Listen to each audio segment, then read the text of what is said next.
there as well. Hello there, and welcome to Talking Comic-Con, a cup of tea with an Englishman in San Diego. I am an Englishman in San Diego. My name is Leonard Sultana. If this is your first time joining us on a Sunday, this is our weekly show where we talk Comic-Con. We talk about San Diego Comic-Con, we talk about a number of other cons as well, but the main focus is, of course, SDCC. Thank you very much indeed for joining us today. We've got a very special guest who's joined us on the Hangout. We are going to get to that very shortly indeed. Let's do a quick countdown and a head check of what is coming up, because we are the 31st of May 2015. 5 weeks and 3 days to go to San Diego Comic-Con 2015. 38 days. It's all starting to roll in now. Obviously, the email started going out from CCI to various panel guests to let them know that their panels had been allocated and things were starting to move around. That started happening a week last Monday, so things are progressing very nicely indeed. These Hangouts are thankfully very supported by Dark Bunny Tees. They are a fantastic company based in the UK, which ship worldwide some fantastic movie-themed tees and memorabilia. Do check them out at darkbunnytees.com. We have been running each week a giveaway to give away a t-shirt live on the Hangout and also at the end of the Hangout as well. So if you're listening back to this on YouTube or on iTunes, don't worry, you've got a chance to win yourself a promo code. However, first things first, let's announce the winner for last week. This was a gorgeous Labyrinth themed tee. The question was, what was the name of Sarah's dog in Labyrinth? That dog's name was Merlin. And we had a number of people who tweeted in the answer. Congratulations to Lenore Brackley, that's Lenny on the Twitter. Congratulations, you won yourself a Labyrinth-themed tee. We're going to get to all your details and get that off to you as soon as we possibly can. The t-shirt that we're giving away this week is on the darkbunnytees.com website, and it's a Rocky-themed t-shirt. It's a Mighty Mix. It's like a training t-shirt for the gym. It's absolutely gorgeous, and you can win that by tweeting Rocky T giveaway. That's T-E-E giveaway. Throughout the course of this Hangout, all you have to do is tweet me the answer to this question: which legendary actor played Mickey in the Rocky films? You've got yourself about an hour or so to get that to me. We'll announce a winner by the end of this Hangout. Who played Mickey in the Rocky films? Legendary actor. Just tweet me his name. Go off to Google very quickly while we're doing this introduction. Go to IMDb and get that name and tweet it to me at Rocky T-E-E, Rocky T giveaway. Okay, there you go. That's the administration out of the way. That's the front end. Let's get on to the meat and potatoes of the whole thing. Wait, are you saying we're the back end? No, I'm kidding. Back end? No, at the back end of the Hangout, that's when we'll announce the winner. But no, that's the intro over and done with. Let's crack on with the actual the main body of the whole thing. First things first, let me introduce my regular person who helps me out with the Hangouts. That's Alyssa from the Friends of CCI.com forum. Hello, Alyssa. How are you? Good morning, afternoon, evening, wherever you happen to be located. How's your week been? Very busy. Very busy. Just a lot of things happening. On the personal front, one of my condo got canceled for New York Comic-Con, but I was able to rebook, so everything is nice. The panel announcements have, and we'll get to that later on, have kind of rocked my world.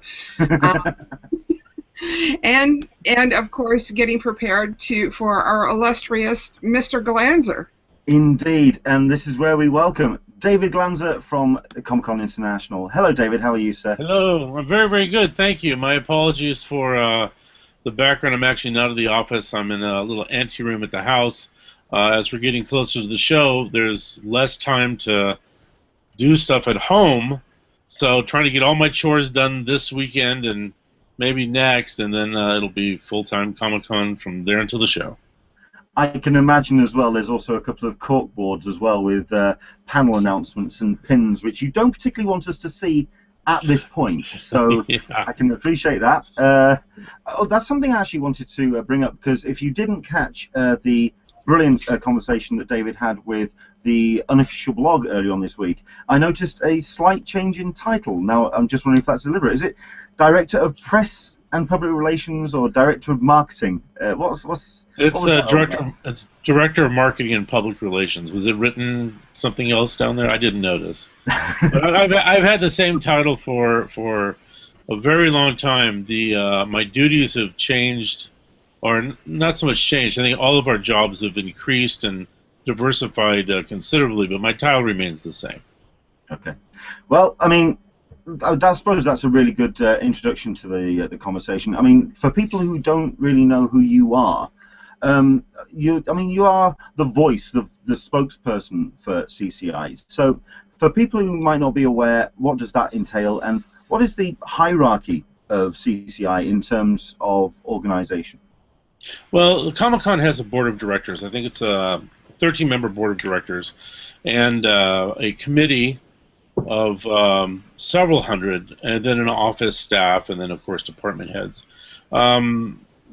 Before we had paid staff, the organization was pretty much run by volunteers, and it was the board of directors really were people who had a great deal of knowledge and worked up in different departments, served as vice presidents and board members, so that when a volunteer had a position, let's say PR or programming or even exhibits, if something happened and somebody else needed to pull a little bit more of the slack, the board of directors could do that. The head of that department could kind of step in.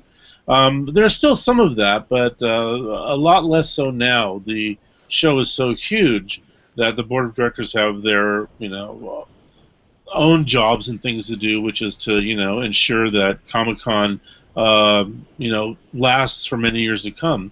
The committee has has department heads within it, a lot of volunteers. So every time you see all of those 3,500 volunteers or almost 4,000 volunteers during the show, those are all comprised of committee members for the most part. If they're in any kind of position of authority, they are committee members. And then there's the office staff, which handles the day-to-day operations of the show.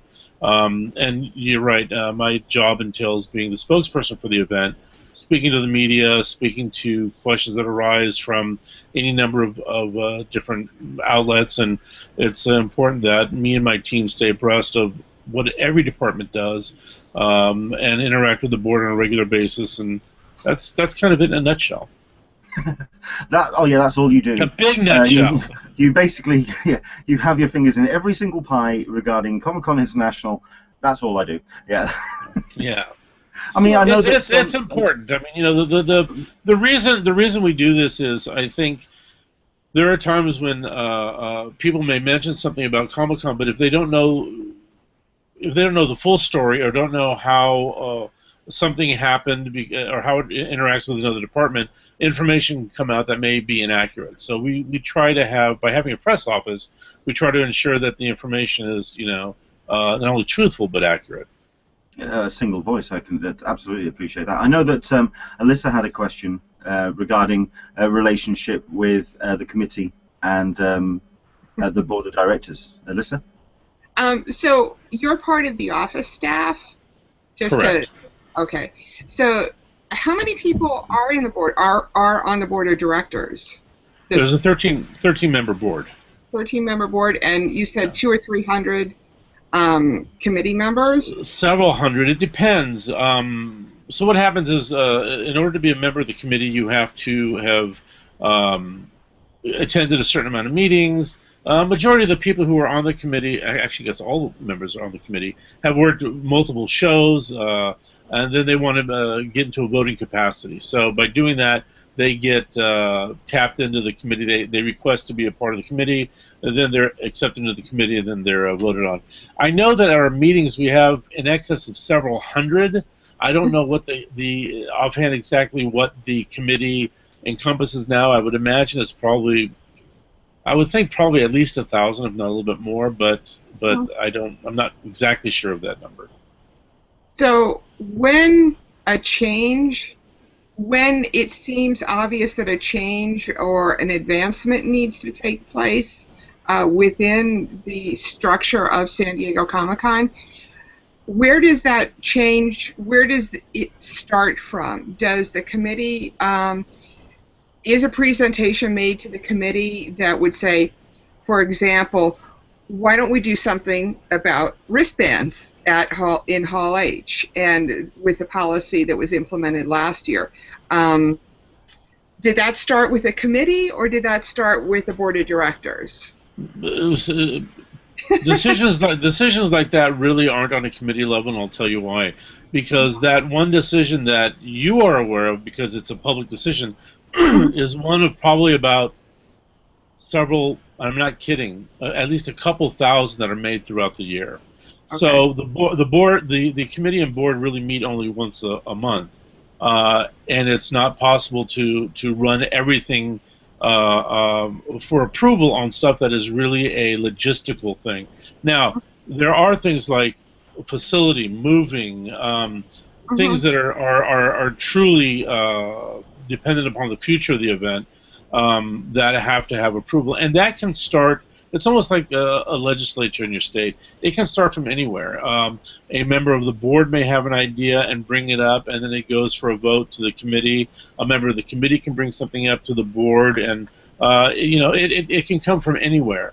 And then it's vetted, and we try to iron it out and find out, will this work, will it won't work, and then it goes to a vote.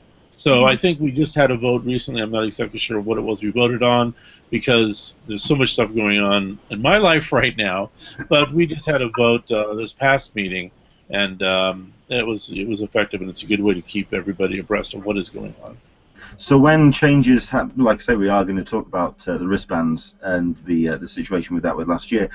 I seem to remember there was a slight change in how the wristbands were allocated from the Friday to the Saturday, purely because of the way that you saw and how everyone saw how things were going on the Friday. At what point, where I think what a listener is also asking is, who was making that decision to kind of, okay, how fluid is CCI in making changes as the con progresses? You always want to have a plan, and you always try to stick to that plan as best as possible.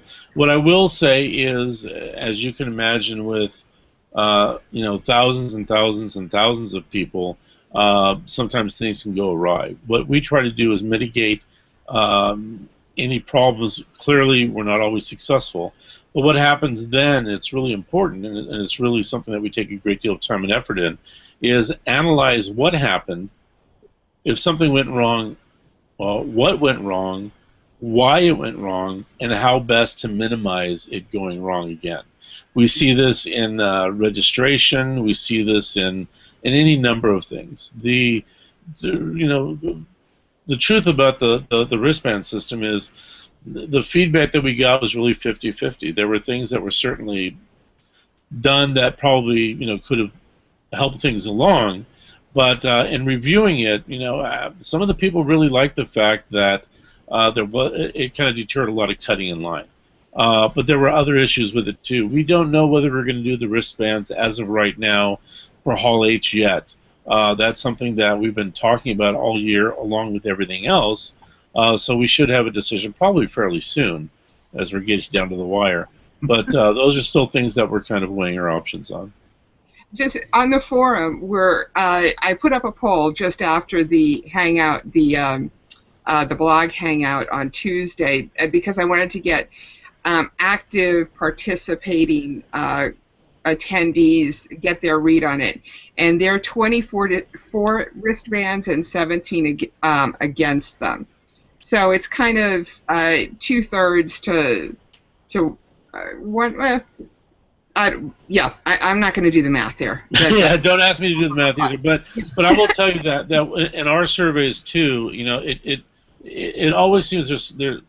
I'm not going to say in every survey, but in our anecdotal discussions with people, it seems that it's really 50-50. In some instances, it's 60-40, but it's really close to 50-50. And what we have to decide is, is the benefit worth the aggravating, the benefit worth aggravating a large group of people?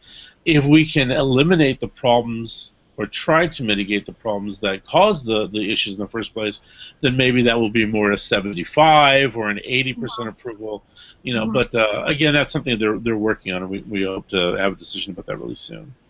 I think you already addressed this, but what a lot of people really liked about it was that there was peace of mind and there was security. Once you had the wristband, you knew you were in, and you didn't have to worry about all of the people coming in at 2, 3, 4, 5 o'clock in the morning ahead of you.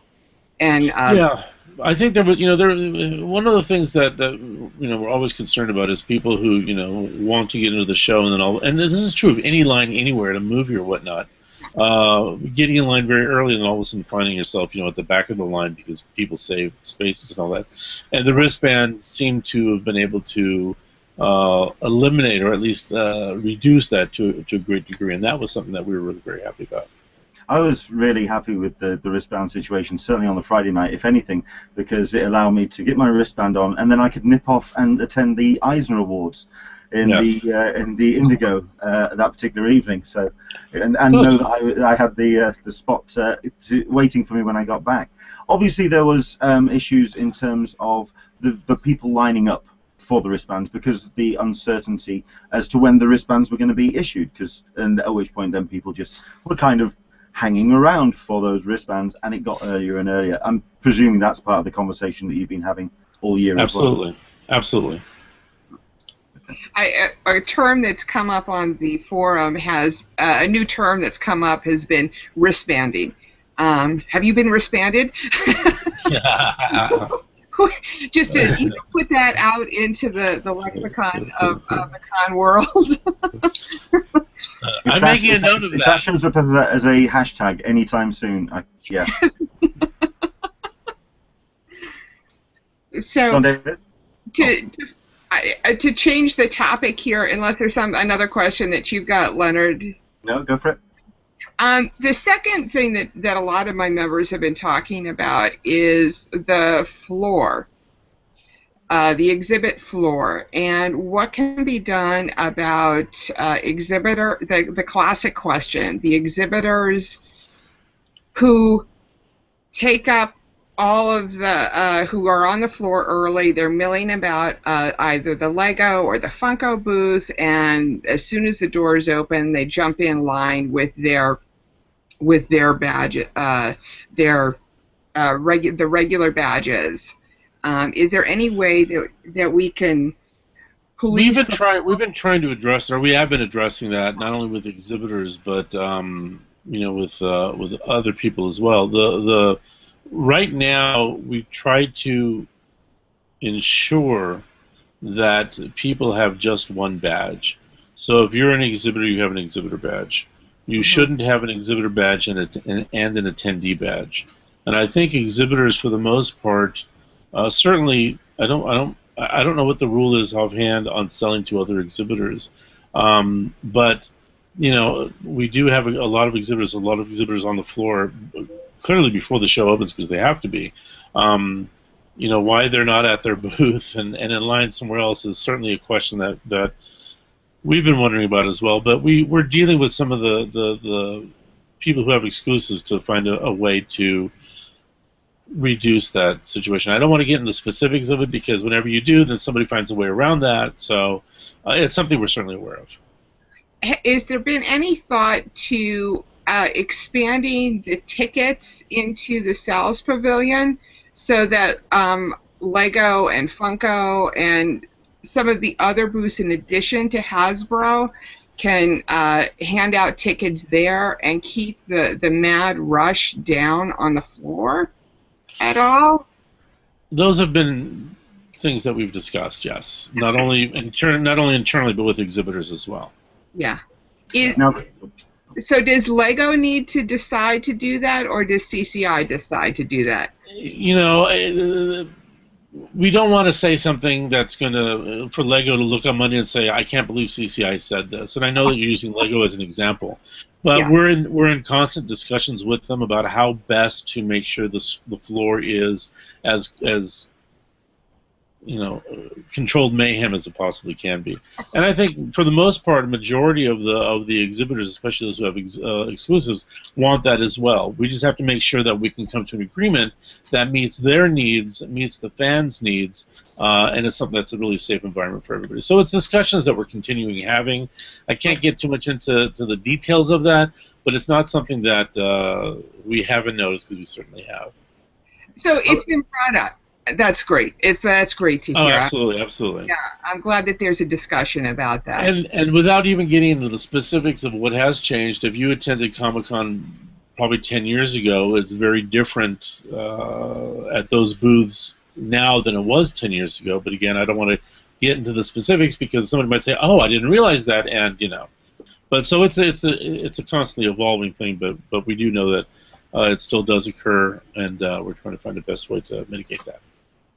I know that the exclusives are starting to get rolled out, and all the exhibitors are actually starting to announce where they are on the exhibition floor. And obviously, there's also panels being announced left, right, and centre. So things are starting to come out from CCI's perspective in terms of nailing down the schedules and the lineup for Comic-Con this year.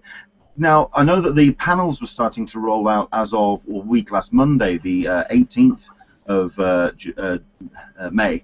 Now, a question has come from Neil Williamson on the Google Plus page. Now, when it comes to panels, and indeed Hull H, what kind of lead time do the bigger room panels get? Did those emails start going out around the same time as everyone else? Who dictates the placement of those panels? Is it the studios that are applying, or yourselves?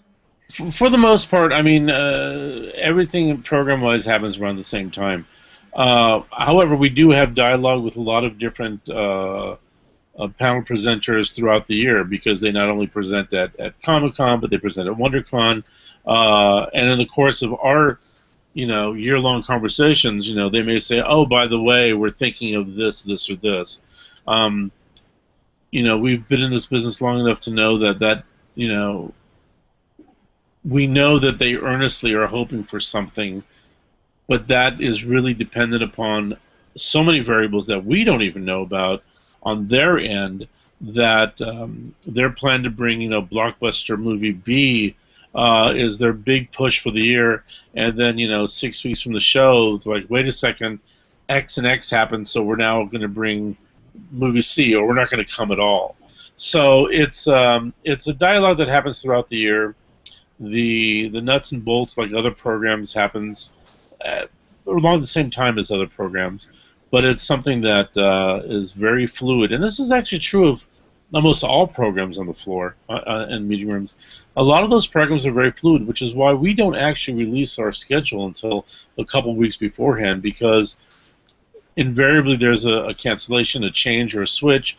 And as I've said before, sometimes those people sit on a variety of different programs, and if that happens, it's like a Rubik's Cube of trying to figure out, okay, we're pulling, so-and-so's pulling out of this, how does it affect this? And so we try to wait as long as we possibly can. Is there also a case of, is it mostly a case of these organizations, these companies approaching CCI for spots at Comic-Con, or do you also make... I suppose I'm asking, has there been an email gone to a company or a movie company of some size or some note asking, are you coming to Comic-Con this year? Because we haven't had your email yet. For the most part, if you're talking specifically about the Hall H stuff, they usually contact us. But there are programs and stuff that we put forward too that we would like to see. But the truth is, we are so inundated now with so many programming requests that cover the whole spectrum of pop culture that it's easy for us now to say, oh, you know what, we don't have a program on this. Oh, we have so many programs on this, we're going to have to choose, which one is the best for attendees. So it's both, but in terms of Hall H, for the most part, we're in touch with them throughout the year, so it's not as if we send them an email and say, hey, what's going on? I haven't heard from you, because for the most part we talk to them regularly. Fair enough. I think it's also safe to say that with what you've just said, if, say, for example, studio off the top of my head, Marvel, for example, didn't show up at Comic-Con this year, you have plenty of content to pick and choose to put into various slots throughout the course. Yeah, and it's interesting because, you know, I think not every studio, not everybody comes every year. And I remember a few years ago, a writer for a very, very prominent national newspaper had basically said, you know, Universal wasn't coming to the show, and the luster has fallen off Comic-Con, and they won't be there, and, you know, is this the decline of Comic-Con? And, you know, you can just scratch your head. Of course, the following year, not only did that studio come, but they had the world premiere of a movie at Comic-Con just for the attendees. So, sadly, sometimes people read things into something, and in reality, it's just because they don't have something to promote. They couldn't get talent together. They couldn't get footage together. The director is more protective. Any number of things. But it's not always as clandestine as, you know, oh my God, they're giving up on the fans. Well, I for one, would love to just thank Comic-Con International, and I don't know if you had a hand in this, for approving the panel that Leonard and I will be participating in, which I saw that come across my desk, and I'm not sure about that one. No, I'm kidding. Well, it's I'm enjoying the prospect of talking about how bloggers can affect and effect the community, the tribe that goes to Comic-Cons, plural, not just for San Diego. And I appreciate an acknowledgement from CCI that it's an up-and-coming move. It's a movement within the tribe of getting out in front of it and talking about what's going to be happening. So just thank you for that. Well, on behalf of Comic-Con, you're welcome. And I think, you know, just from what I've seen of that, it looks like a good slate of panelists. So without confirming or denying, you know, it sounds like, you know, if that does happen, it'll be a great panel. I have no idea what on earth she's talking about. I'm just going to have to check my inbox on that. So yeah, I'm getting a bit lost. Okay, a couple of comments and questions. Obviously, if you do want to ask a question, we are going to do a Q&A section at the end of the Hangout. So do please jump in on the Q&A. If there's any questions you want to put to David, we will do that, absolutely. But we have had questions throughout the course of the week, not only on the Friends of CCI forum, but also on my Twitter and on the Google Plus page. And I think the one question that has been coming in is about the expansion of Comic-Con into the city. Now, there's plenty of panel rooms, plenty of space, and pretty much every square foot of San Diego which is available does come equipped with a Comic-Con feature. Now, the hotels in the immediate vicinity of the conference center on either side certainly have been very accommodating in putting official Comic-Con content on, such as the Eisners, such as the various bits and pieces at the Marriott, in terms of just accommodating the con. Has there been any discussion about any new venues, or is there any new experiences that we may be expecting at Comic-Con this year? Well, you know, we have a great relationship with the city. The city has allowed us to use some park space, and a lot of the local hotels have been very, very gracious in allowing us to use meeting space there as well. I think they realize that with the convention center being maxed out as it has been for many years now, in order for us to continue having an event, we have to have some of these other spaces. And they've been many of the hotels have been very, very accommodating in allowing us to do that. I will say that one of the challenges we have right now is some hotels are you know, considering revising their room blocks and room rates, and that's something that can really affect our attendees. And you know, I think somebody had mentioned in an interview, not from the city, but somebody representing an entity said, "Oh, you know what? Comic-Con is successful. You know, they're not going to move for a few dollars here or there." Well, you know what? You'd be surprised, because what may be a few dollars here or there to them is a great deal to our attendees. I remember going to my very first conventions, And I think I'd mentioned this to someone before. My very first weekend, I brought $42. Now, granted, $42 back then was a lot more than it is today. But we got in a hotel room and we had 2 or 3 people in a hotel room because at that room rate it was too expensive. But we were really appreciative of the convention having a room block and a discounted rate. So now that some hotels want to reduce the room block so there's less discounted rooms, and they want to increase the rates of those discounted rooms, I'm afraid our attendees are gonna show the displeasure by not coming to Comic-Con. And if that happens, then we'll have to move. Is the hotels kind of the main sticking point? I mean, yes. I suppose the question really is, it sounds like you have a very strong relationship with San Diego, which at the moment does seem to be kind of a city in flux because there's the possibility of losing a sports team in the city. There's, like you say, the issues with the hotels. There's the expansion, convention center expansion falling through, and the lapse on the lease of the land, which that was going to implement. So but you do seem to have a very good dialogue with the city, and every single time you do hear the mayor speak, they are absolutely in support of the Comic-Con. The hotels, I'm guessing, then is the primary sticking point. Yeah, and I don't want to paint the hotels all with one brush, because we have some hotels that are just really truly amazing. It's they have a challenge too. I mean, we have a great many people who come into town, and it's not always an easy show. I mean, there's a lot of challenges, but many of them have embraced us and really done a great job. I think the when you get a message from somebody within the industry that says, a couple dollars here or there, Comic-Con's not going to care. If I were a hotel, I'd say, hey, why should I negotiate? This guy tells me that they're not going to move. Well, you know what? I think the thought is that we won't. And the truth of the matter is we don't want to. We've been very, very, very, very public about saying we'd love to stay in San Diego. Mm-hmm. But I have to tell you also, what we do and the negotiation that we have is for our attendees. If it becomes more and more challenging for our attendees to find discounted hotel rooms, what are we going to do? We will have to find a venue where space is plentiful and hotel rooms are a lot less challenging. So that's really our dilemma right now.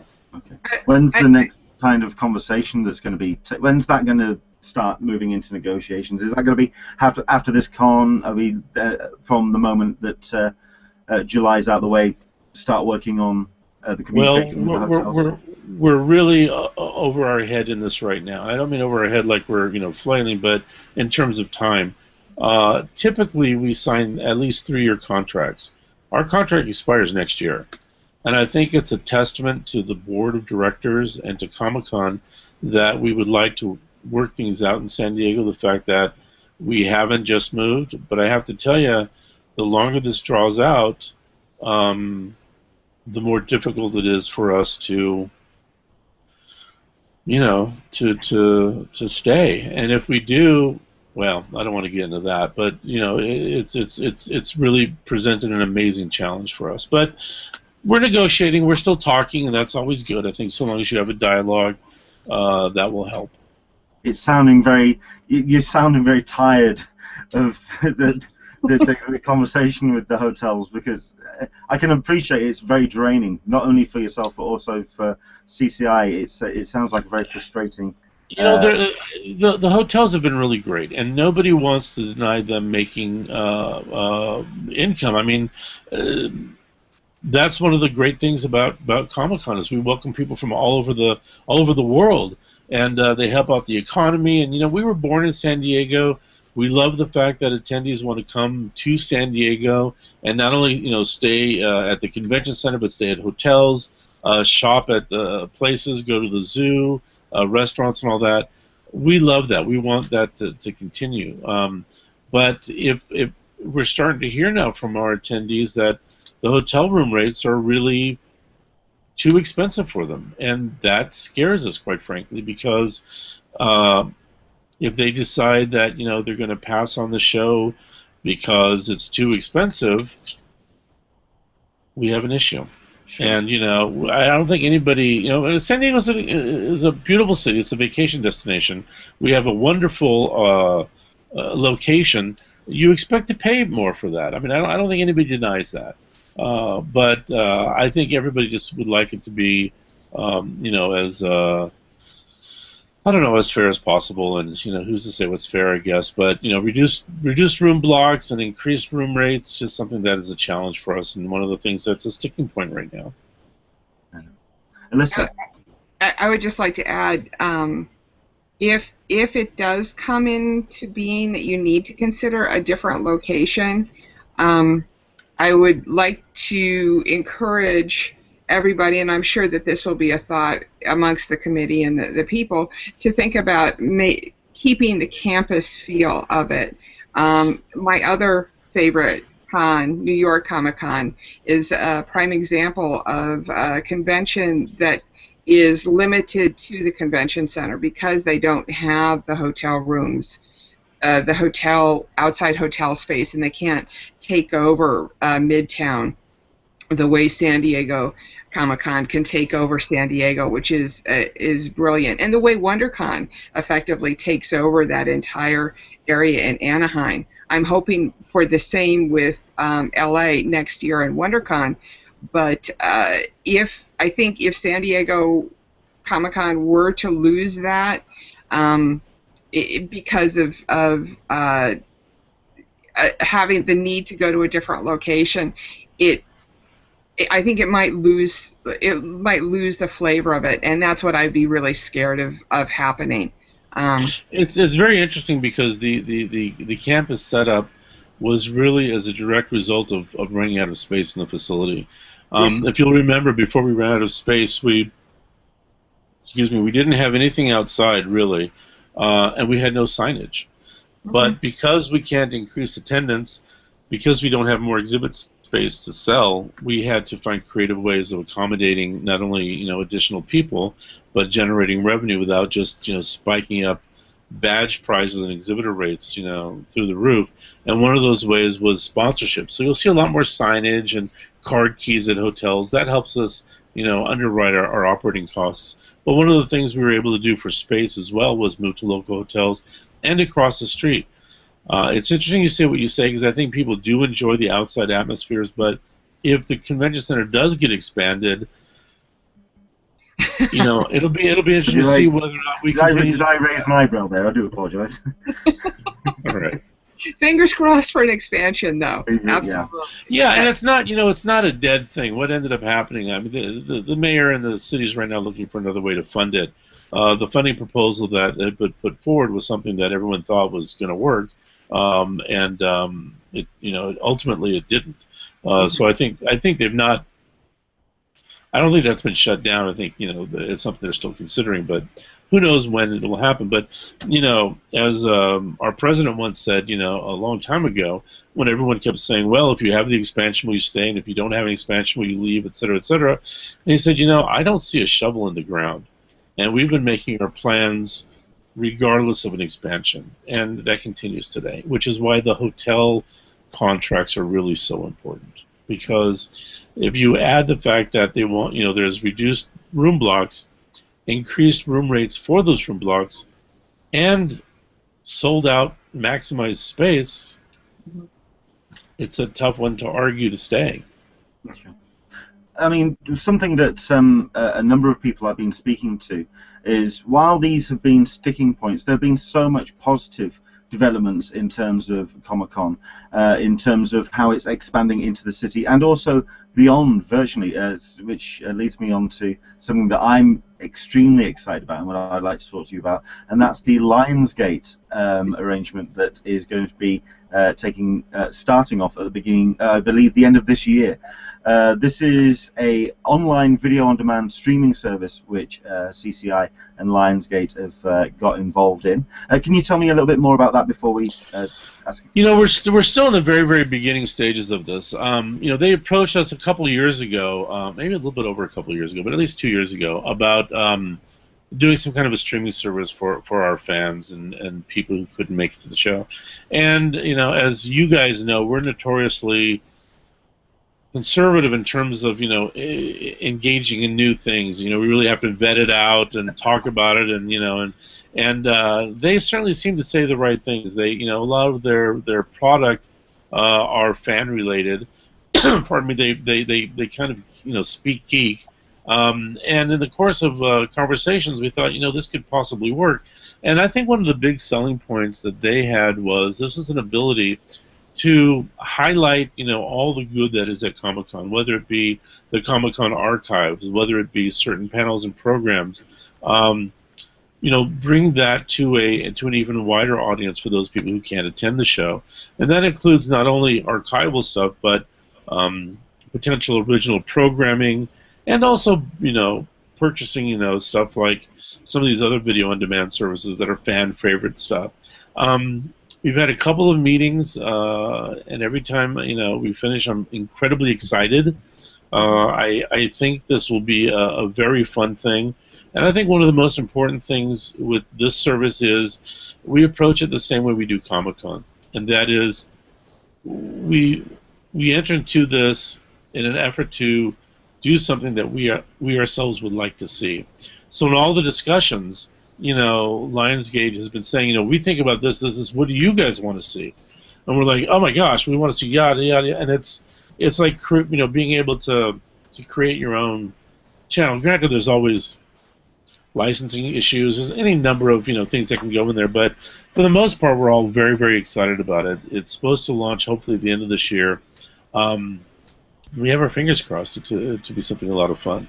Is it going to be North America stream only, or is it going to be? Well, I think it's going to. Yeah, I think it's going to start in North America, but I think the idea is to allow it to expand as far as it can. You know, there are very little limitations right now, but just some of the stuff I've seen and some of the stuff I've talked to them about, and just some really cool stuff. And I think that you know, as with all things Comic-Con, also, you know, we start small, we start slowly. Pardon me. Comic-Con's success didn't start with 130,000 people at our very first show. We had 300 people, as you know, and it grew by necessity. And I have a feeling that the SVOD system will happen the same way. We'll establish something, and, you know, if people really enjoy it and it works, then we'll continue to expand upon it. And the more subscribers we get, the more we'll be able to expand it further out. And hopefully we'll be just like Comic-Con grows to, you know, kind of like, isn't it like a goldfish grows to the size of their tank? Maybe that's, you know, that's for us too. We'll grow as much as they want us to. I absolutely am very excited to see any of the historic panels that may exist with some of the icons in the comic industry. Would love to see, you know, a Kirby panel, or just, you know, some from the 70s and 80s or 90s. If you've got anything, I'd subscribe in a heartbeat. Well, I appreciate that. We have our fingers crossed. The truth of the matter is, a lot of the stuff was video. Not a lot of the stuff. There was select stuff that was videotaped, because back in the day, I mean, you know, when I first started going to Comic-Con, videotape wasn't even really available. I mean, to the consumer, it was mostly a industry thing. And I, oddly enough, I had some background in video, so I remember the 3/4-inch U-matic tapes, and a camcorder was something that was like this big, and, you know, sat on your back, and you could only tape for 20 minutes, and it weighed a ton. The scary thing is, and we're in the process of digitizing a lot of this video. I don't know how much of this video is good, and how much of it is even salvageable. And I hate to say that, because I'm hoping it all is, but we won't know until we really get into the throes of it. But I have my fingers crossed too. It should be fun, if nothing else, than to look back at some of the photos and some of the artwork and some of the, you know, books, and it should be a lot of fun. I'm just going to say, so long as you're not saying that the main issue with putting content together is trying to dub down from Betamax, I don't think that would be slightly awkward. Not only do I still have a Betamax machine, I think I have like 2 beta tapes that are still in the original wrappers. How's that for Throwback Thursday? Excellent. I think a question that I'd like to ask is certainly regarding the Lionsgate deal in terms of, like you say, expanding beyond the city, expanding beyond the convention center and then the city, and virtually expanding worldwide. Now, we talked very briefly before we came on air, and I basically put the question: is this Comic-Con International embracing that international part of their name? At which point you then said, well, I think the question you asked me was, is finally embracing the international, and it is. But I think we've had some amazing, and the reason we decided to add international to our name was because we had a lot of international guests that we invite every year, and some of those guests don't appear at any other convention. Some of those guests, if you look through our history, don't make appearances at all. And it was a unique way for Americans and Comic-Con fans to see people who they may never have a chance or an opportunity to see. So I think we've really, embraced the international. Could we embrace it even more? Absolutely. And without getting too optimistic, my hope is that this service will allow that as well. I was in Turkey about a year, maybe 2 years ago, and there was a cable network that had broadcast a Comic-Con panel. And I was like, well, how did that happen? Well, they actually have an agreement with an American company, the presenters of the panel, and they had gotten a release from us and all that. So it was completely all legit, but it was so interesting to see a Comic-Con panel in Turkey. And in speaking to some of the people that I ran into, they were not only aware of Comic-Con, but very excited about seeing the panel. So I think there's an international market for it. But again, I don't want to get too optimistic, but I hope we'll see it expand internationally. That really leads into the next question that we have to bring up. Perhaps an uh-oh is called for.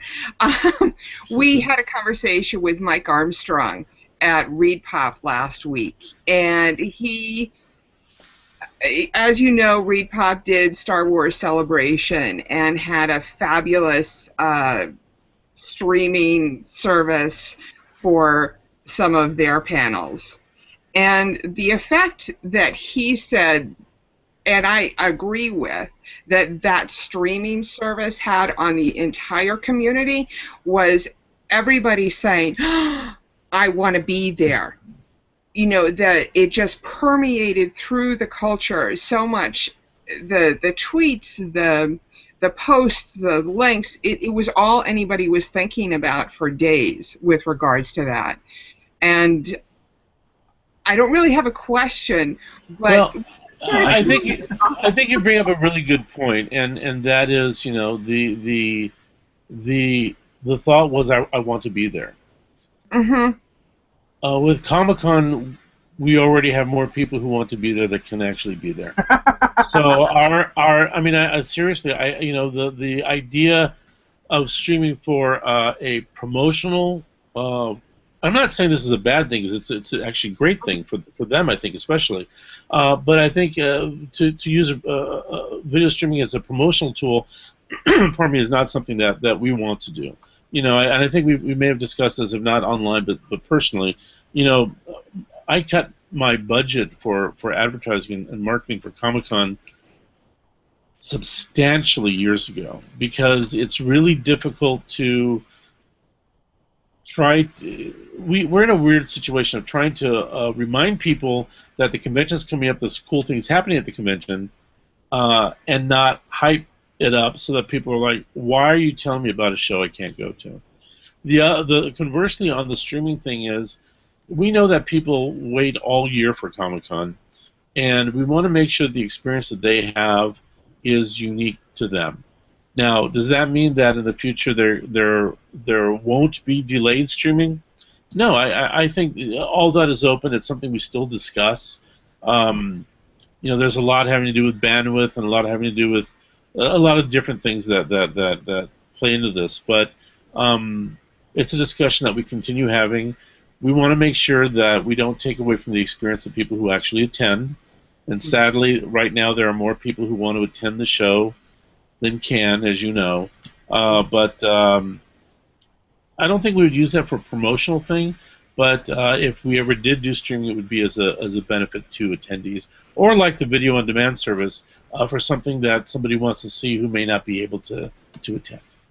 Well, I'm looking forward to the original content as well, and I think what's exciting me about it is, I think you've mentioned this in an interview before, that it takes the Comic-Con International experience from that 1 week in July and makes it a year-round experience, and I'm very excited about that. And also, if you are looking for an international correspondent as well, I'm more than willing to. Do you put know my somebody? name into that. I'm certain I could find someone who would be able to put their name into the hat for that. Awesome. One of the things I'm very excited about is, pardon me, the possibility of expanding the film festival that we have. We're in, I don't know what year, double digits now, I think, of our film festival, and pardon me, for the most part, it's been I don't want to say a closed film festival, but our advertising and submissions for the film festival really has been specifically on our website.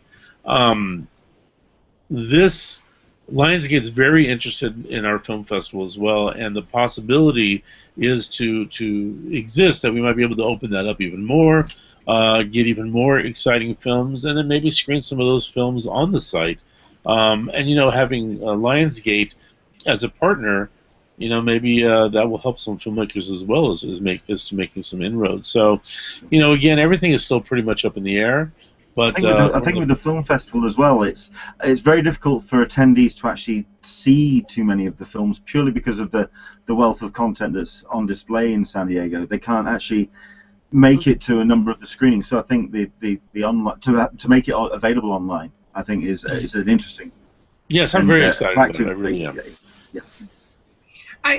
I tend to disagree a little bit, as I hesitate to say this, but I tend to think that while I understand not wanting to hype the San Diego ticket and the whole process, hype that as a promotional aspect of having the video, doing the video, broadcasting the video, but I tend to think that if it was broadcast, that more people would feel like they were part of the panel, as opposed to it taking away from the individual attendee of the panel. Yeah, I think originally when you brought up your statement, you mentioned promotion and people wanting to go, and I think and again, it's not. I'm not saying that's not a good thing. That's not a viable thing. It's something that would not be the reason we would do that. Right. That doesn't say that, and again, I think, as Leonard had mentioned, especially with the film festival, I think allowing more people to access that stuff meets our mission statement. It allows people to partake in some of that stuff.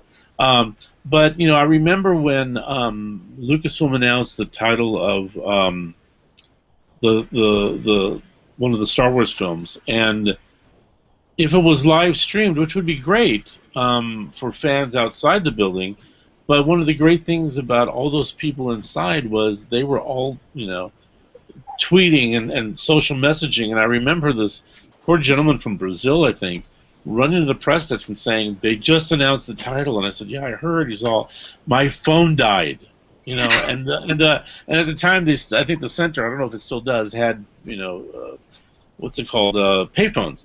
But he couldn't make an international call. He's all, I have to tell my outlet, and I let him use my phone, which because of Comic-Con had turned on international dialing for that week. And it was just great because it came from that one area. All those people who were in that room were the first people in the world to hear that, and it went out. Pardon me. I think it's a great thing to be able to have that simulcast, but I think it takes the unique camaraderie-ness, if that's not a word, I know it's not, of those people who waited in line to get in that room. But again, maybe it's on delay. Maybe it's on, and they can still share the excitement, but maybe at a different time, or maybe it will be streamed. Again, I don't know. It's something that we continue to discuss, and nothing is certainly ever off the table. Okay. I think we've got. I mean, we've been yammering on for quite some time. We do have a number of questions from Q&A. Do you have any questions from the forum that you would like to put first, Alyssa? Not off the top of my head. I'll come up with one in a moment. It's like, okay.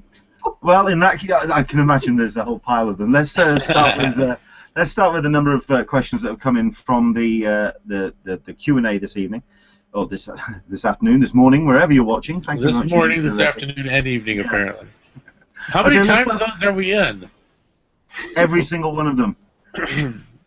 I can imagine. Every single one of them. Okay, let's go through one or two of these then. Let's start at the top. This is from Kitty Gunn. In terms of conflict with events such as Nerd HQ and the Nerdist in terms of the panels at Comic-Con, when do you start hearing about that kind of conflict? And do they? I can imagine people kind of work from the CCI panels and then work out their availability to the other events. We have good dialogue with some companies, and we don't have much dialogue with others. So it really depends.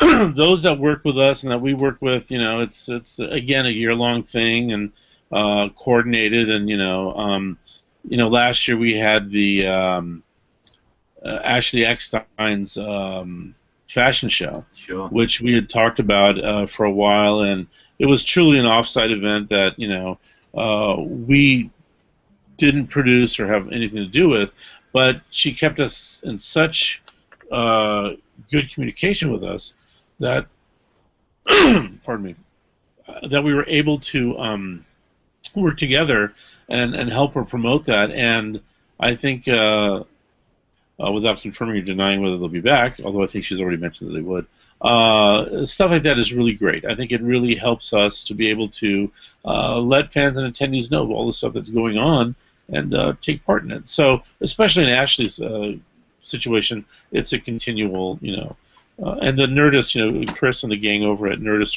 are awesome, and we talk with them, all the time. So it just depends. Excellent. Okay, thank you very much indeed for your question, Kitty. A question is coming from Mel Shaw. What is the deadline for the 2017 contract? Do you have?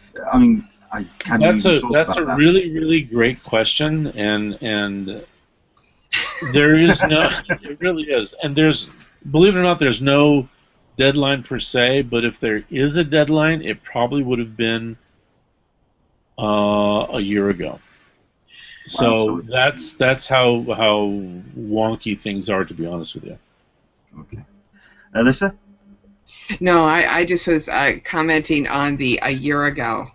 Okay. And it's true, and it's a scary thing, and I think that it will, I think the gravity of the hotel situation is something that I think we really want fans and attendees to know, that it's not something that we're not trying to make more money. We're not trying to make the city, bend over backwards or any kind of the stuff.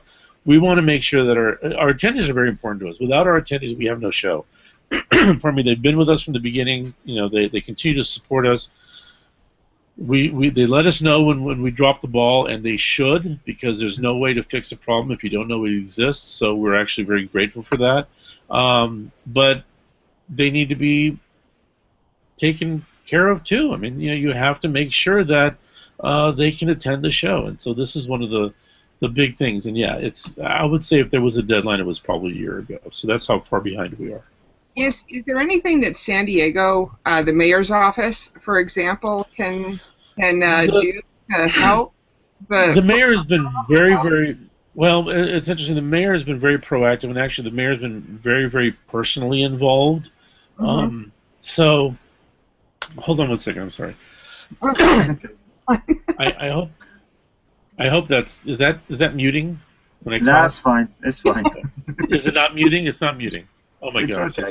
I'm so sorry. Here I thought I was like, I thought I had a little cough button.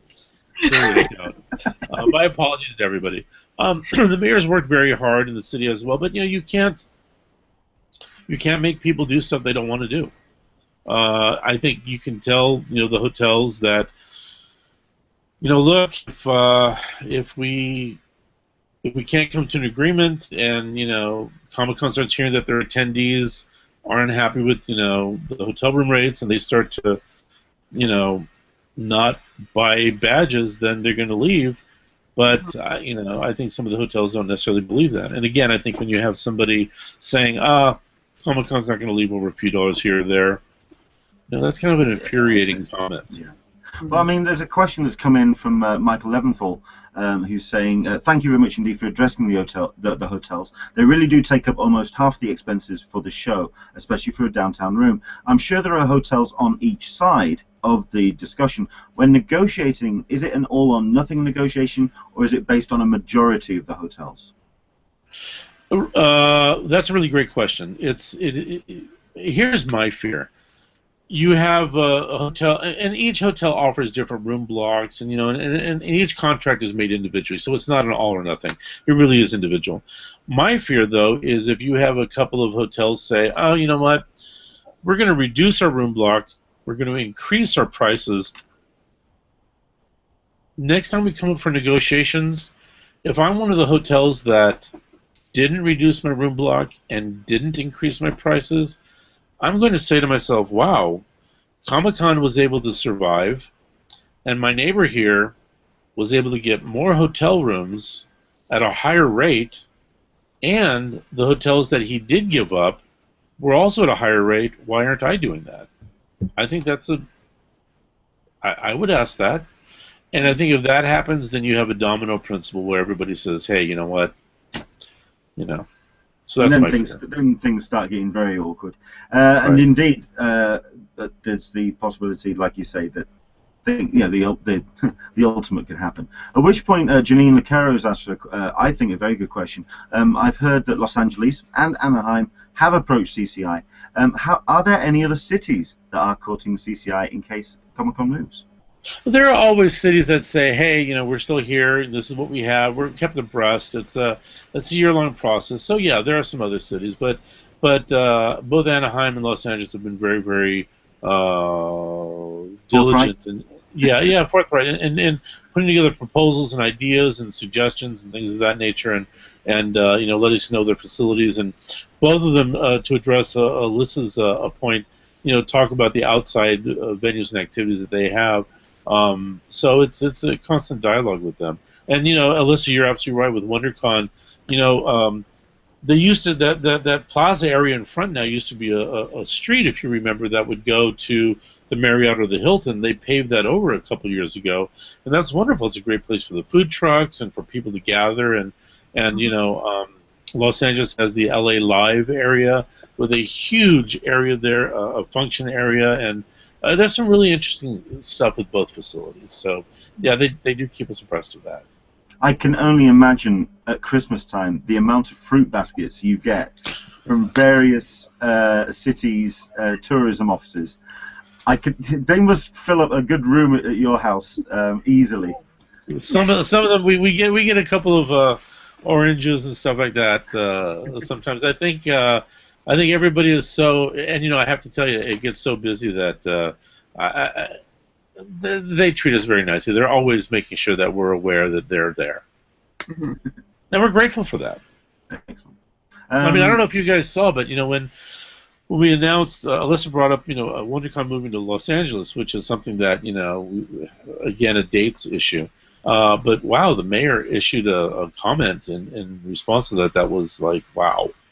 Very, very nice, very supportive, and so we're appreciative of that. Any comments or questions from the forum, Lisa? Most of the questions have been covered, to be honest with you.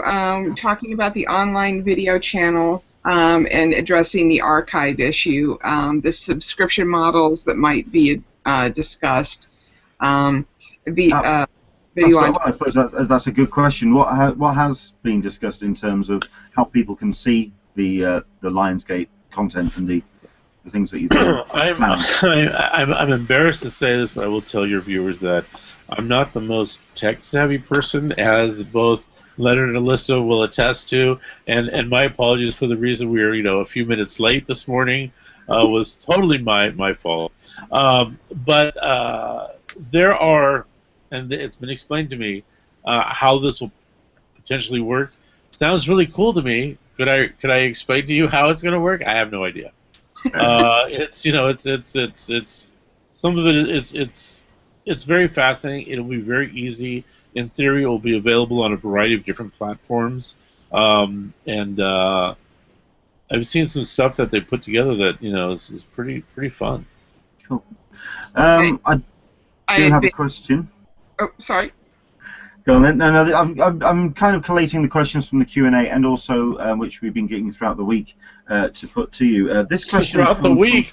Oh yes. Gosh, how many questions do you have? Oh, don't worry. Like I say, I think we've pretty much covered most of the topics in the conversation. But this is a question that's come in from Carmen Livingston, asking about disabled services with registering for a disability badge and any new changes to the policy this year. I will be applying for disability this year, and I was wondering if you could talk about it. I'm not aware of any changes. That we have a pretty good disability program. Make sure you go to the website and find out information from there. If you have specific questions about the disability program and deaf and disabled services, by all means send an email to us using our contact form. We're very proactive in that regard. We have a great team in deaf and disabled services. So, by all means, if you have something specific or even a how-to, please let us, ask us, and we'll get back to you for sure. Okay. Like I say, questions from the Q&A. This is from Carol Hansen. Ever considered doing Comic-Con twice a year as a way to resolve the demand resources issue? You know what? That's really, I'm just asking the question. Carol, that's a great question. The simple answer is yes. Actually, it's been discussed, but it's a very different calendar in 2015 than it was, let's say, in 2000 even. There are so many conventions on the calendar now. So even with like WonderCon, that our sister show, we have to worry about. We try to worry about where it falls in relationship to other conventions, because not only do you don't want to put out attendees, but you have to be careful of exhibitors as well, because exhibitors may not go to your show if there's a show that same weekend. So I don't know how many other dates on the calendar there are. And then the idea would be, is there space in San Diego for another 5-day show? And then, of course, would we be able to, the staff, be able to do another show? We may all just, they may take us out and, never hear from us again. The staff may just revolt. I don't know.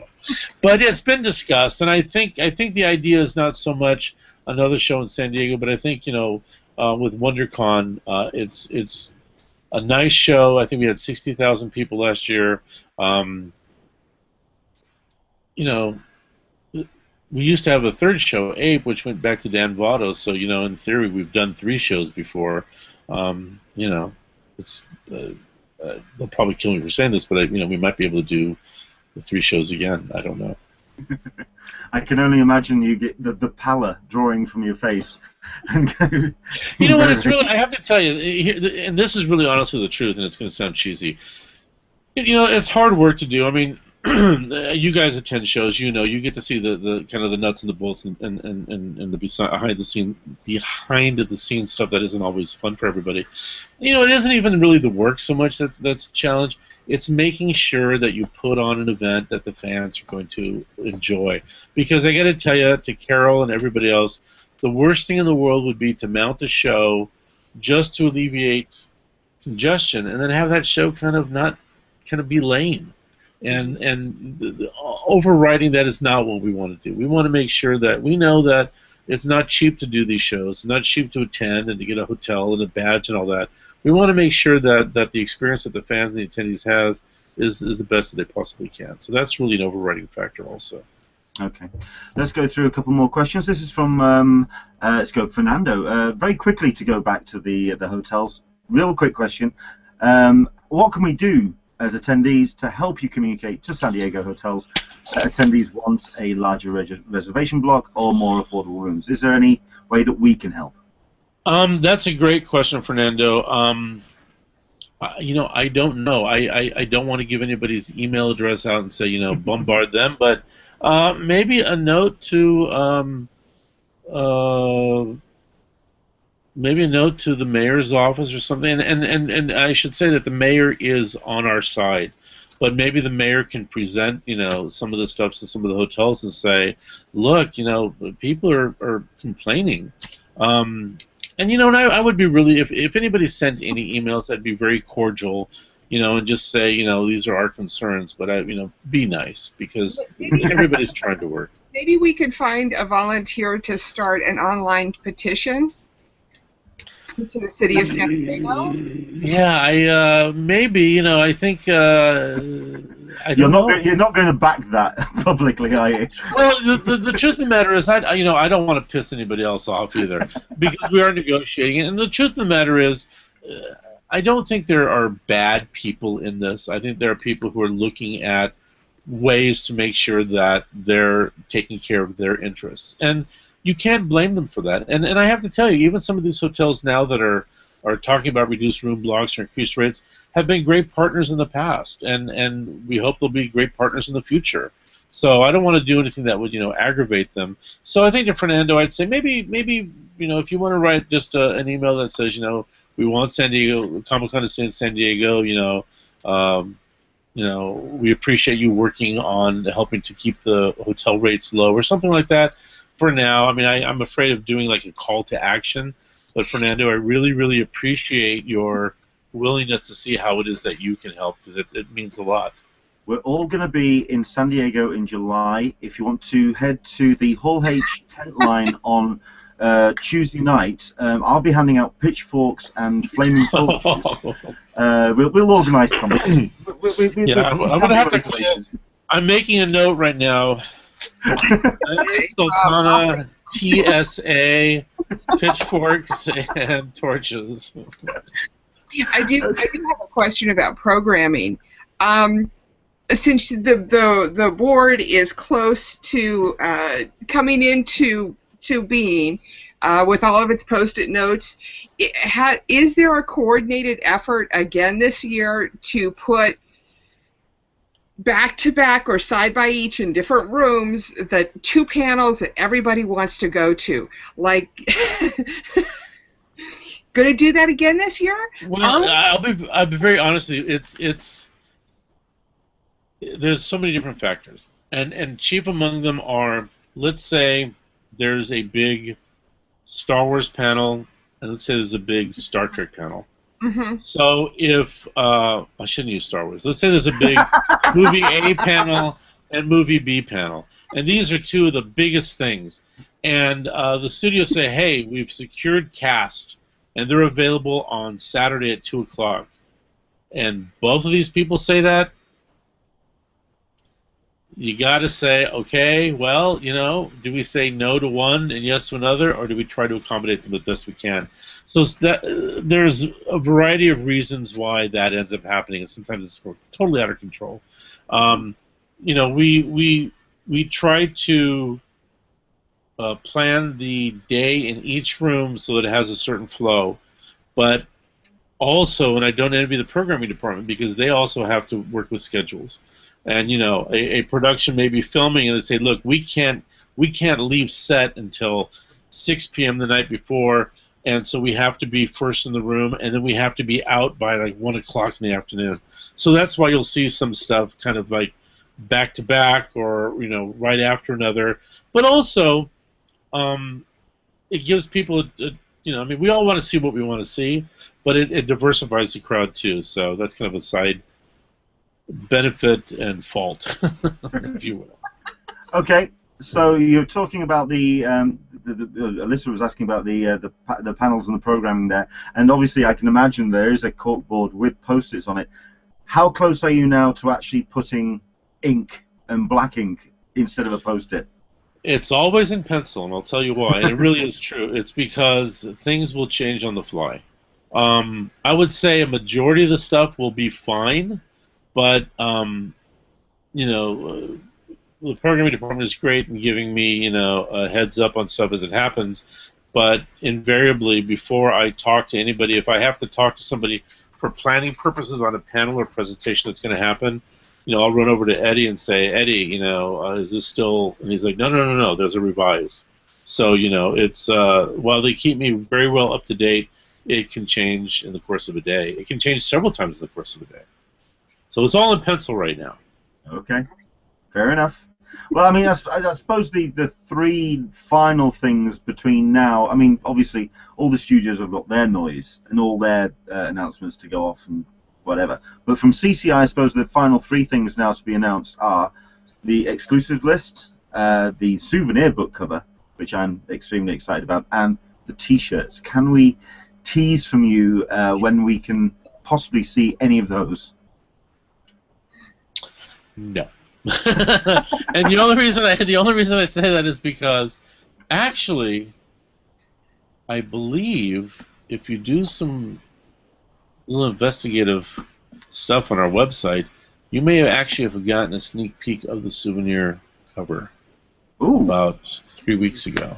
It was very quiet, but I think it's still on there, and it's an amazing cover. And the T-shirts. This is where our viewing count suddenly tanks as everyone just disappears off. Well, it's a nice cover. Well, they'll come back. As far as the T-shirts, I don't know. There's still some discussions about the T-shirts. I saw the T-shirts. I really like it. But there's some discussions about that, so we really don't know. It's like I can't juggle to save my life, but it's like there's so many balls up in the air right now that at any time anything could happen, and then we'll let people know as it gets solidified. But right now there's still oddly enough a lot of things that are rather nebulous and not even finally decided.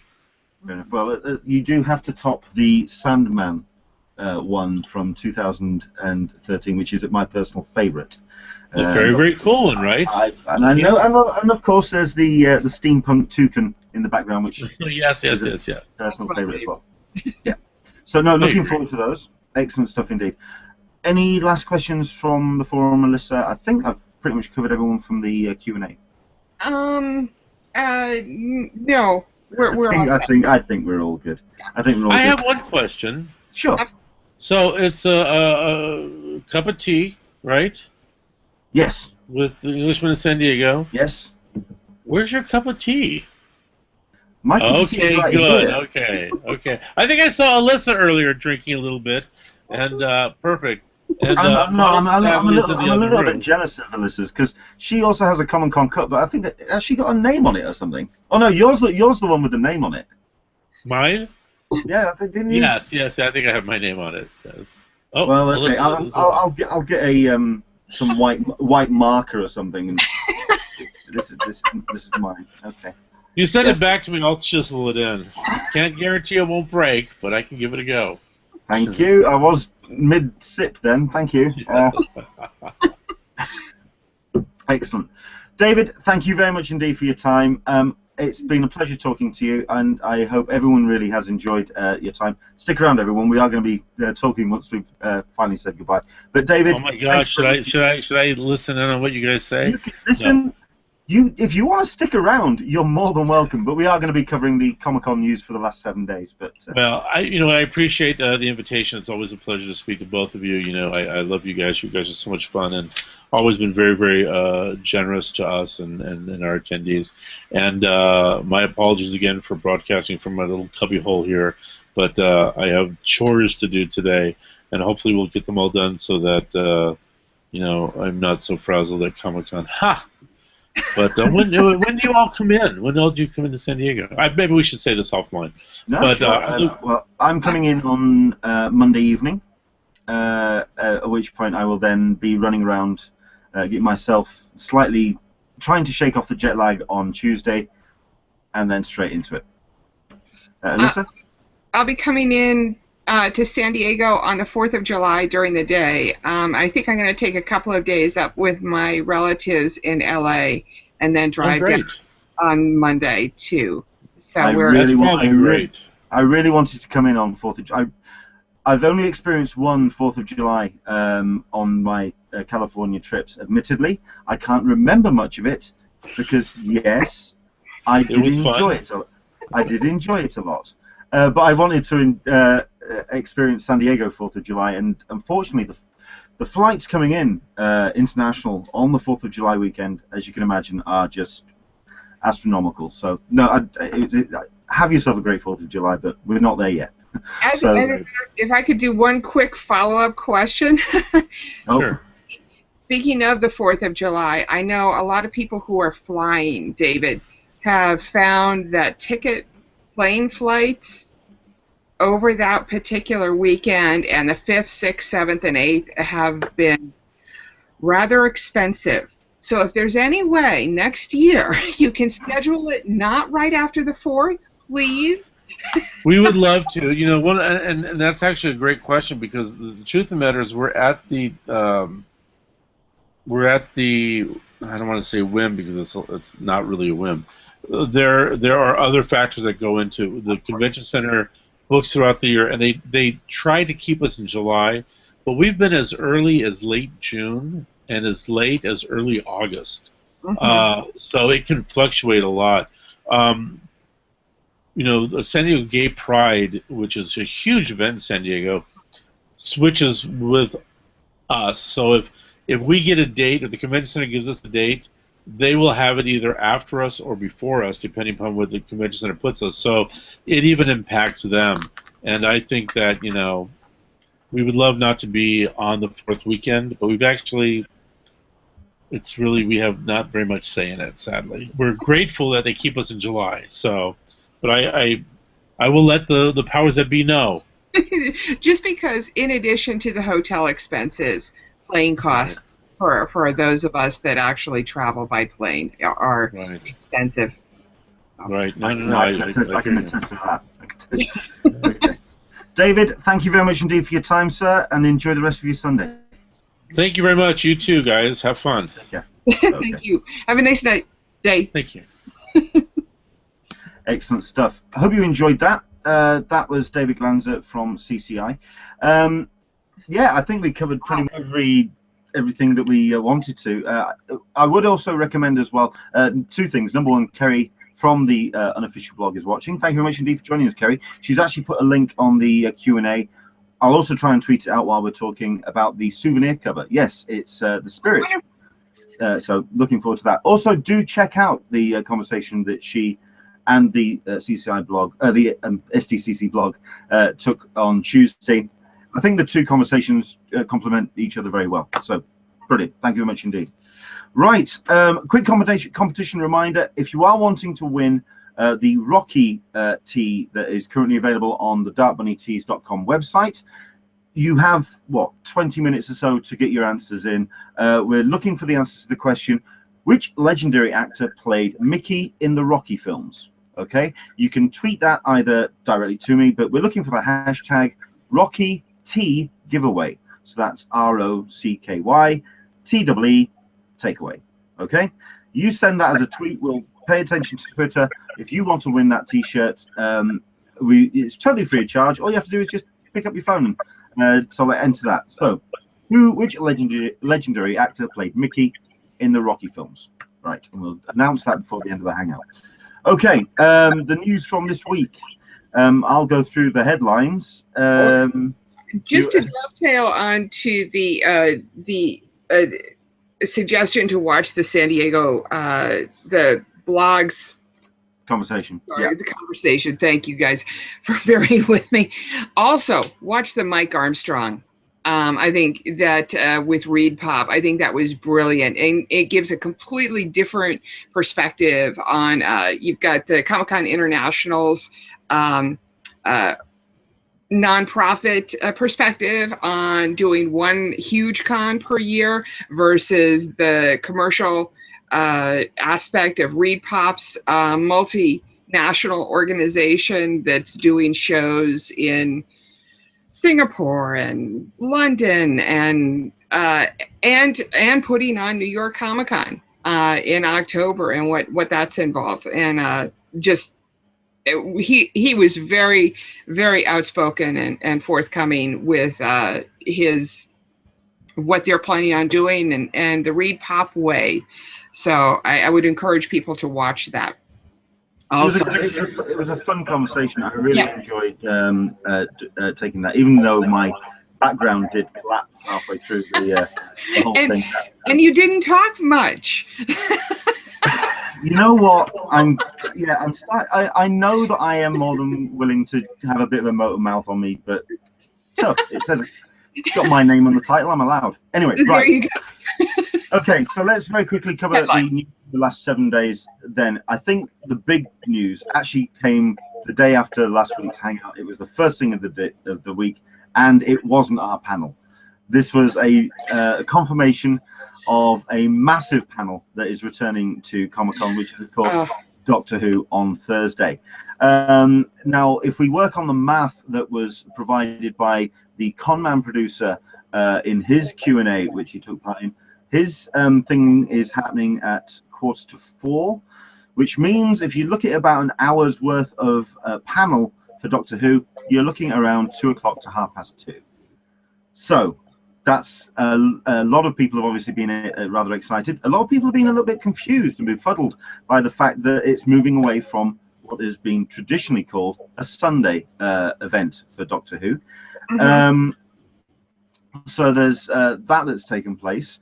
I'm going to have to bring it up because it's an absolutely stunning quote from Peter Capaldi, who is going to be in attendance along with Stephen Moffat and also a couple of other cast members as well.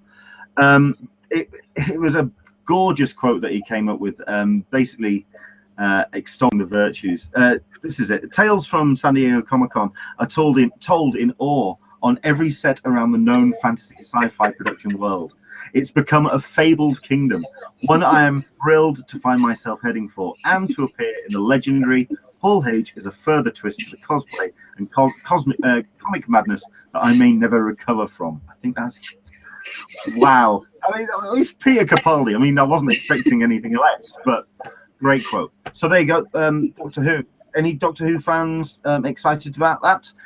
Jump in on the Q&A, let us know. And also, are you going to be in the queue on preview night? This is where I seem to think that perhaps that Stephen Moffat, who is still smarting from the social media release of the panel back in 2013, I'm just wondering if he's just deliberately screwing with our preview night plans. So we can't get too enthusiastic on preview night because we're going to be getting straight into the line. So, yeah. I was just taking a look at what else was in Hall H. What was in Hall H last year, and it was the DreamWorks Animation, The Giver, Paramount Pictures, Entertainment Weekly, The Visionaries, and Batman 66. So, where is DreamWorks and Paramount going to land if they're not on Thursday? Sure. You know, I found it very. I mean, that was a weird panel to start with. I mean, it's been discussed in various places. The whole Paramount panel, if anything, because they just didn't let any slip. No, number one, that Matthew McConaughey was going to be there, and then to have did I nearly say Christopher Walken? Christopher Nolan walk out. If Christopher Walken showed up, good God, yes, please. Yeah, I'll have some of that. So yeah. It seems very television orientated to the panels in Hall H on Thursday this year. Mm-hmm. Conman in the middle, Doctor Who at one end, and Conman the producer has already turned around and said the magic word Marvel, which we're suspecting is going to be Marvel TV. So we're looking at all the Netflix stuff and also possibly Agent Carter, whatever. Could be kind of a way of Marvel Studios doing a similar thing to what DC did. That's what Warner Brothers did on the Saturday, so that could be interesting. I'm also very curious to see if Warner Brothers are going to do that again, purely because it ended up being such a long day in Hall H. It was just, that was a marathon. I tapped out after Marvel Studios. Mhm. Anyone who stayed for the Warner Brothers panel, fair play and salute to you. Good God. So, yeah, that's certainly the big news in terms of Doctor Who. Mhm. And I think the new, I mean, it all happened on Monday. It all happened on Monday because we had that. We had the news of our panel. Tony Kim is organizing a Wrath of Con bloggers panel, which is going to be consisting of him. It's going to consist as moderator. And as the guests, you've also got Megan Gotch from the Nerdy Girly. You've got Alyssa from the Friends of CCI Forum, and some bloke from across the seas who is going to be probably gaffer-taped down by the other two panel guests. I'll try my best to keep myself controlled. I really will. But no, I'm excited about it. So that's happening on Thursday as well. So I think the other big news that happened on Monday, and I'm certain there's going to be a number of comments from Alyssa from the forum, Nerd HQ finally got finalized in terms of its location, which is going to be the new Children's Museum, which is directly opposite the Marriott Marquis Hotel on the opposite side of the tracks. I've been past this venue. We actually walked past it on the Sunday when we were just wandering around after the con, myself and my wife Caroline, and there was a party going on in that particular location. It's absolutely gorgeous. It's glass roofed as well, so lots of open air light. It's a stunning location, and I don't think they could have chosen a better location for it. It's certainly a little bit smaller than the Petco thing as far as I'm aware, so there may be a bit of a more constrained size when it comes to the panels. I'm going to have to do a little bit more research into the room sizes. They do weddings and corporate events, so there is some space there, but it may turn back into a slightly more intimate surrounding, as we saw back when it first came to San Diego. What's been the comments about Nerd HQ on the forum? Just reading up on it, since I usually, as longtime viewers will know, I usually don't get out of the convention center.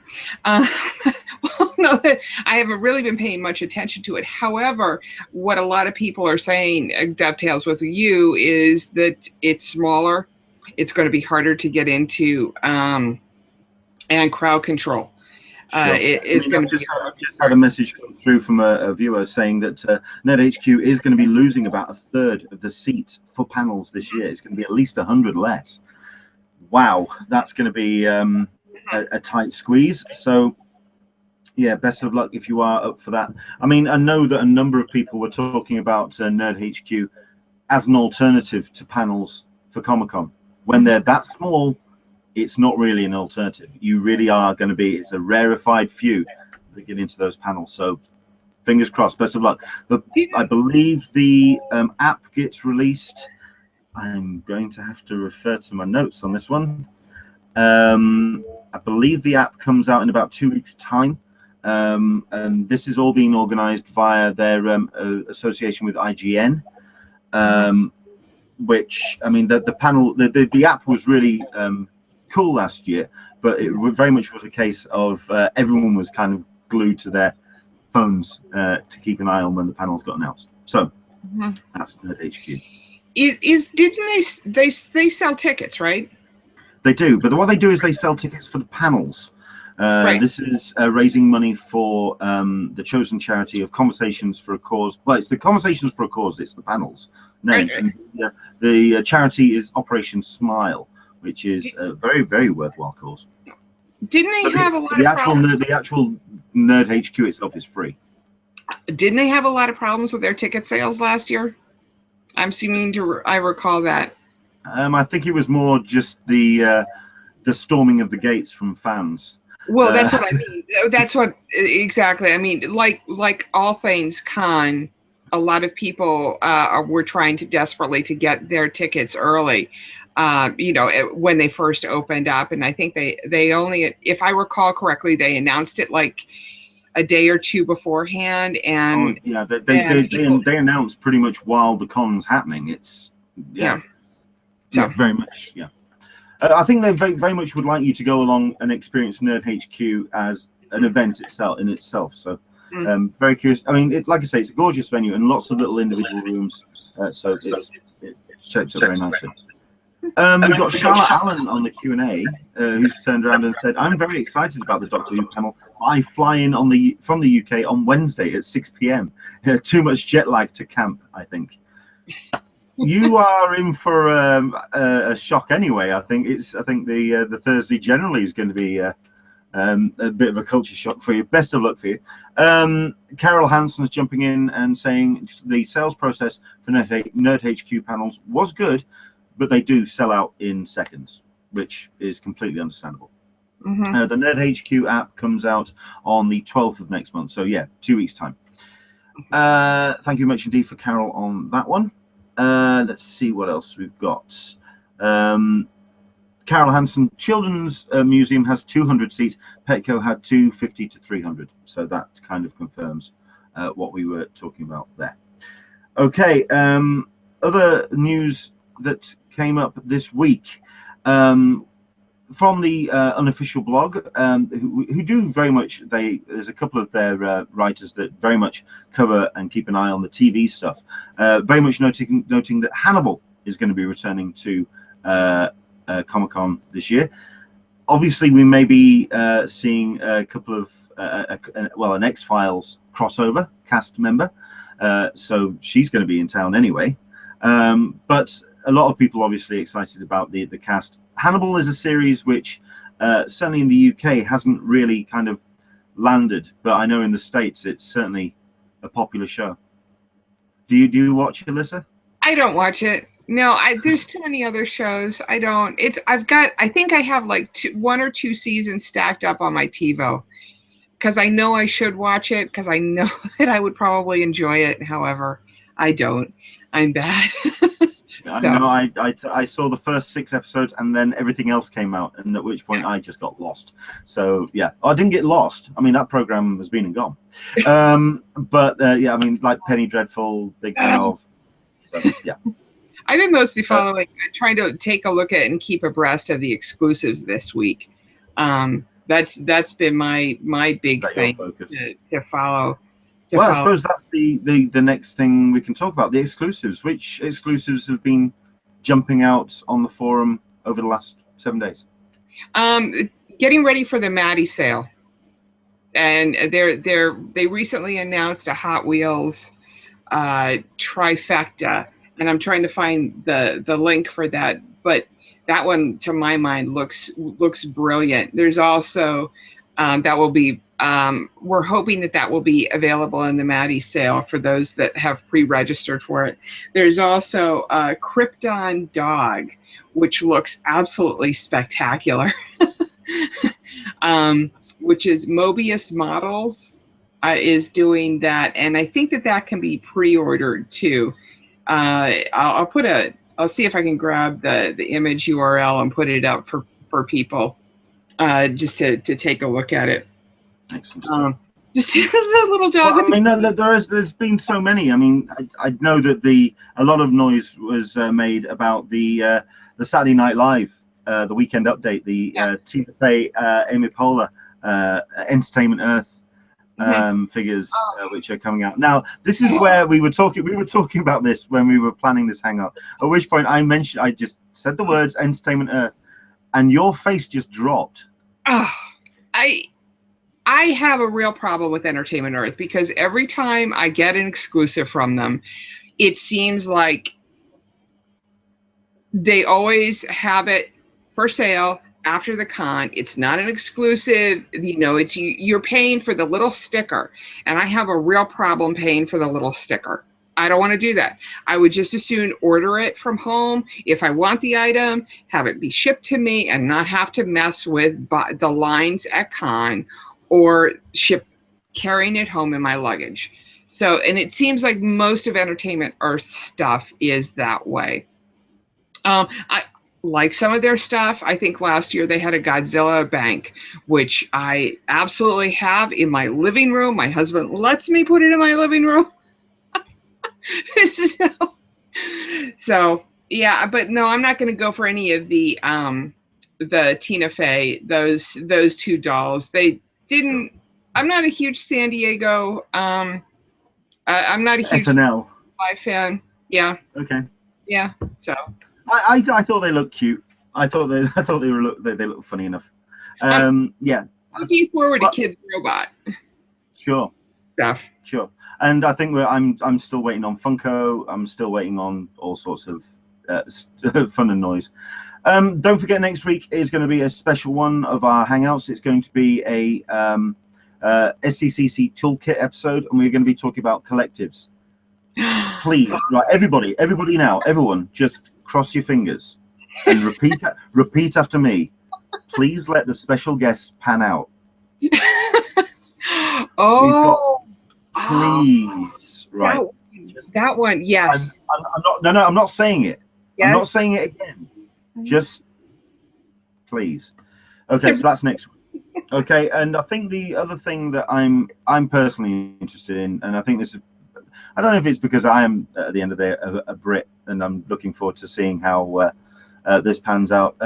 News that got announced yesterday regarding The Wicked and Divine.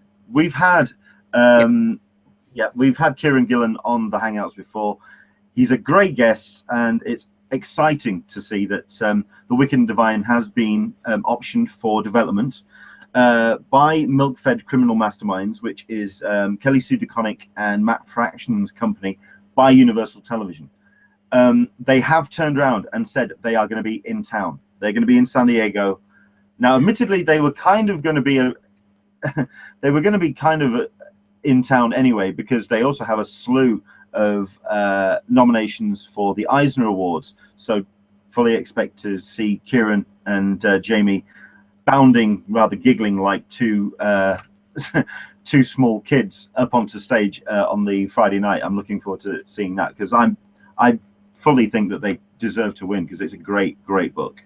When we spoke to them back in June last year, he was just finishing off the script for issue 2. Issue 1 was just about to go to press, and everyone didn't know exactly what to expect. And when it dropped, if you've read it, it's an amazing book. So yeah, Wicked and Divine. We may even see a DeConnick Fraction panel, which I think would be really, really cool. I think that would be nice to see lined up. So there we go. Cool. Okay, I think that's pretty much us. Next week, like I say, is going to be our collectibles special. We're going to be joined by John Bieniek from the Nerd Link, who's turned around and said that he's going to be joining us. And like I say, hopefully we'll have some special guests joining us as well. But there we go. Please. So that's in 7 days' time. Do join us. It won't be as long next week. We'll try and get back to the hour format. But once again, we had to spend a lot of time, and we were so grateful for David. An hour and a half. Brilliant. Thank you very much indeed for your company this evening, or this afternoon, or this morning, or wherever you're watching. Once again, thanks to Alyssa for joining us. Thank you, Leonard. Thanks for your excellent stuff. Right, and before we do go, just to remind you again, the competition that we announced at the beginning of the Hangout, that was to win a promo code, which you can win over the course of the next 7 days by replying and answering to the question. Over the next 7 days, we'll pay attention to the hashtag RockyT giveaway. If you're listening to this on iTunes, or if you're watching on YouTube, you can enter. We'll announce a winner at the beginning of next week's show. Which legendary actor played Mickey in the Rocky films? And you can win a promo code to exchange on the website. However, time to announce a winner for this week's Hangout. And we would like to say congratulations to I Am Fascinated. This is Lilana. I think she's a first-time viewer. I'm not entirely sure. I don't recognize the name. Congratulations. You've just won yourself a Dark Bunny Tees t-shirt. Congratulations. Well done. What we'll do is we'll get in contact with you after the Hangouts done and dusted, and we'll get you in contact with Dark Bunny, and we'll get them to you as well. Do keep an eye on the website on anenglishmaninsandiego.com, because what we will do is announce what the t-shirt for giveaway next week is. And also, as of tomorrow, I think there's going to be a new promo code as well, which you can exchange 20% off a given item on the website. Loads of Dark Bunny stuff which is going on. Do head to the website to check it out. There we go. All done and dusted, I think.